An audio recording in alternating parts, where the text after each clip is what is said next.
嫦娥5号之后，中国什么时候实施载人登月计划？有观察人士做了个猜测，敬请关注本节目了解详情。12月17日凌晨，嫦娥5号携带2公斤月球土壤成功返回地球，完成了中国探月工程最后一项最高难度的任务。到此，中国在2004年制定的探月工程目标已经基本完成。那么，我国的载人登月是否会提上日程，尽早实现载人登月呢？有观察人士的看法是，中国未来10年大概率不会优先考虑载人登月，核心原因，中国10年内载人登月科学价值很低。当今，中国无人探月技术已经满足初步研究月球表面，甚至更深层的地质和土壤。想更加深入的研究月球土壤，中国再派出嫦娥6、7、8等同类型的飞船去挖土，就能取得样品。中国未来的载人登月不只是派人在月球上面踩个脚印，插面5星红旗，做这种政治意味浓厚，甚至带有冷战色彩的短期探索秀，而是会长期驻扎研究月球，建立月球基地。美国载人登月毫无疑问是一次人类壮举，但回到科研和实用层面，美国登月每次停留时间有限，每次都是来去匆匆，宇航员无法在月球表面做更多的科学实验和对深空进行观察。几次登月最大的成果是带回几百公斤月球土壤，让美国科学家有充足的素材研究月球表面。月球土壤还是美国政府最具分量的外交礼物，美国政府赠送月球土壤给各国，大大的长脸。月球的经济和科学价值都是极度丰富，开发月球只能长期驻扎在月球。但是现在中国以及世界所有国家都没有这个能力，在月球建立基地难点比载人登月难几个数量级。月球基地的建设涉及建筑模块的运输，在月球上面安全着陆，最后如何在月球上面把建筑模块完成拼装，解决这些问题需要以10年为单位进行持续研究和实践。登月计划基本完成之后，中国的太空计划重心是空间站的建设和运行，在2022年前后将完成首个空间站的建设，开始积累在太空实验和生活的数据和经验。经过一段时间积累，中国或许再建一座更大的空间站，容纳更多宇航员居住，为更加遥远的未来在月球建设基地做准备。什么时候是中国实施载人登月计划？答案揭晓。有观察人士做个猜测，那时中国应该在月球同步轨道和地球同步轨道建设2个空间站，而且这2个空间站已经有定期的飞船来往。首先，中国使用常规化旋能火箭把月球基地模块送上地球同步轨道空间站，再使用核动力或者其他非化旋能动力的飞船送去月球空间站。最后，月球空间站精确指挥月球基地模块，准确降落在建设区，同时指挥月球地面的机器人组装基地。基地建设完成，就可以实施载人登月了。未来几十年甚至1个世纪，中国或许未能完成月球建设基地，但是中国对月球的研究是不会停下，不断有着陆器探索月球。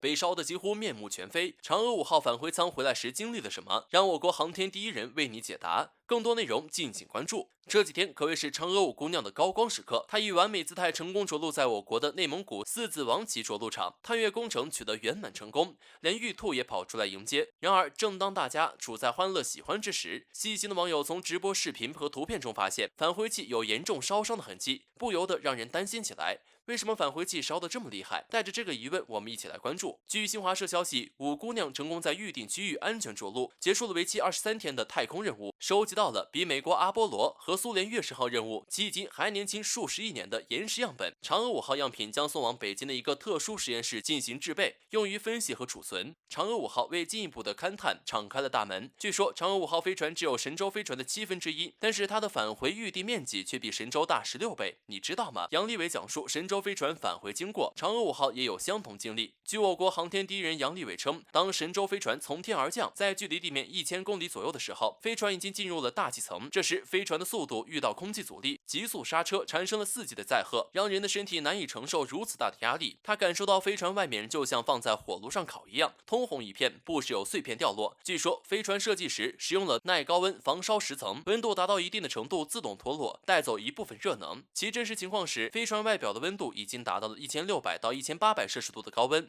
由于下降过快，跟空气产生了摩擦，不仅有超高的温度，还有很大的响声，震动的让人恐惧。直到飞船距离地面40公里时，才飞出了黑障区，速度总算降下来了。最后降落伞自动弹开，飞船安全着陆。嫦娥5号为什么被烧得几乎面目全非？嫦娥5姑娘也有神舟飞船相同的经历，不过在返回之前多了几个动作，同时也验证了从月球表面升起的技术，以及在月球轨道上的自动汇合和对接技术的储备，为未来10年内返回小行星和火星的近地小行星以及20、30年代载人登月的飞行任务铺平了道路。五姑娘踏上返回的旅程是在收到上升器样品之后。据称，为了进入月地轨道，五姑娘还专门绕月飞行了6天，为的是能让速度达到回地球的马力。进入月地轨道的速度非常快，达到第2宇宙。在返回舱到达地球后，直接某一点进行漂移，原理就像一块石头高速撞击水，然后反弹，目的就是把它的速度降下来。但它依然达到了第1宇宙速度，这样也加大了嫦娥5号返回时的精度要求。稍有不慎弹跳时用力太大，就会飞向其他区域，甚至无法返回太空。第1宇宙速度为每秒7900米，世界上没有什么东西可以长时间经受这个速度考验，更不用说穿过大气层了。中国嫦娥5号的月球取样任务非常完美。